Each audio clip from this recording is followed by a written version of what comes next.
সকাল থেকে আপনাদের বিভিন্ন জায়গার ছবি দেখাচ্ছি, সেখানে রেমালের কি প্রভাব পড়েছে। হাওড়ার ছবি আপনারা দেখেছেন, সেখানে কিন্তু বিদ্যুতের খুঁটি উপড়ে পড়ার কারণে ইলেকট্রিসিটি ব্যাহত করা হয়েছে, বিচ্ছিন্ন করা হয়েছে, যাতে কোনো সমস্যায় না পড়েন সাধারণ মানুষেরা।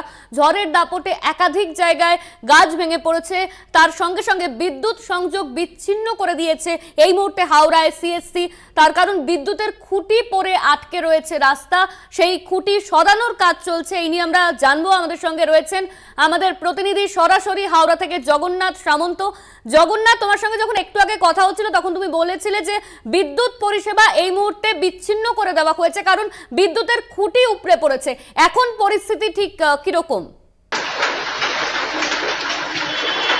দেখো, অবিরাম বৃষ্টির ফলে বিদ্যুতের এই খুঁটিগুলি ধরাতে অসুবিধার মধ্যে পড়তে হচ্ছে। তার মধ্যে গাছ ভেঙে পড়েছে, অর্থাৎ দুটোই বিপত্তি রয়েছে।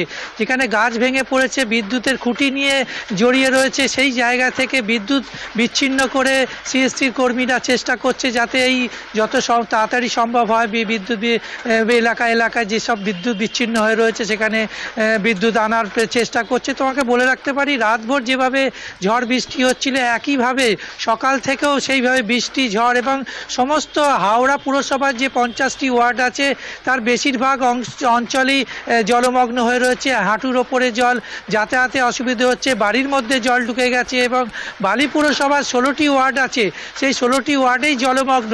সেখানে দেখা যাচ্ছে পদ্মবাবু রোড এবং বিভিন্ন গোস্বামী পাড়া, বেলুড় স্টেশন রোডে যেখানে সাবওয়ে আছে পুরোপুরি রাস্তা বন্ধ হয়ে গেছে। যারা রেলের যাত্রীরা ছাড়াও বেলুড় এবং ডোমজুর কেন্দ্রে তারা যাতায়াত করতো এই সাবওয়ের নিচে, সেখানে পুরোপুরি রাস্তা বন্ধ।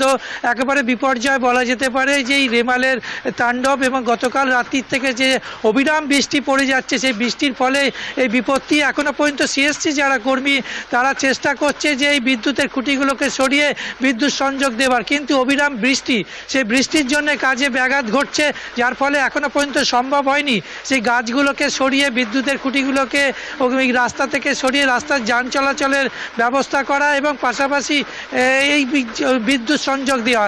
কিছু কিছু জায়গায় বিদ্যুৎ অফ থাকলেও তা সিএসসি বেশিরভাগ জায়গায় বিদ্যুৎ সংযোগ দিয়েছে এবং এখনও পর্যন্ত তুমি দেখতেই পাচ্ছ কীভাবে ঝড়ের দাপট এবং বৃষ্টি পড়ছে অবিরাম। সেই বৃষ্টির ফলে আজকে যারা কাজে বেরিয়েছে তারা কাজে ব্যাঘাত ঘটেছে এবং প্রচুর মানুষজন রাস্তায় আটকে পড়েছে। প্রচুর বৃষ্টি হচ্ছে, তুমি দেখতেই পারবে আমার পেছনে একেবারে ঝোড়ো হাওয়া, বৃষ্টি অবিরাম পড়ছে, একবারও থামছে না সেই বৃষ্টি। যার ফলেই হাওড়া জেলার যেরকম হাওড়া পুরসভার 50টি ওয়ার্ড এবং বালি পুরসভার 16টি ওয়ার্ড জলমগ্ন। কিছুক্ষণ আগেই জগৎবল্লভপুরে একটি ট্রান্সফরমার আচমকাই ঝোড়ো হাওয়াতে বিদ্যুতের শর্ট সার্কিট হয় এবং আগুন লেগে যায়। সেখানে দমকল কর্মীরা গেছে যাতে আগুন নিভিয়ে, সেই জায়গায় বিদ্যুৎ পুরোপুরি বিচ্ছিন্ন হয়ে গেছে। এখনো পর্যন্ত বলা যেতে পারে যে সকাল থেকে যে হাওড়া একেবারে জনজীবন স্তব্ধ হয়ে গেছে বৃষ্টির ফলে এবং বৃষ্টির জমা জলে মানুষজন ঘর থেকে বেরোতে পারছে না, একেবারে ঘরের ভেতরে জল ঢুকে গেছে। অরণ্যা, ধন্যবাদ তোমায় জগন্নাথ। আমাদের সঙ্গে হাওড়া থেকে সরাসরি ছিলেন আমাদের প্রতিনিধি জগন্নাথ সামন্ত। সেখানে খুঁটি উপড়ে পড়ার কারণে কিন্তু বিদ্যুৎ পরিষেবা এই মুহূর্তে বিচ্ছিন্ন করে দেওয়া হয়েছে সিএসসির তরফে।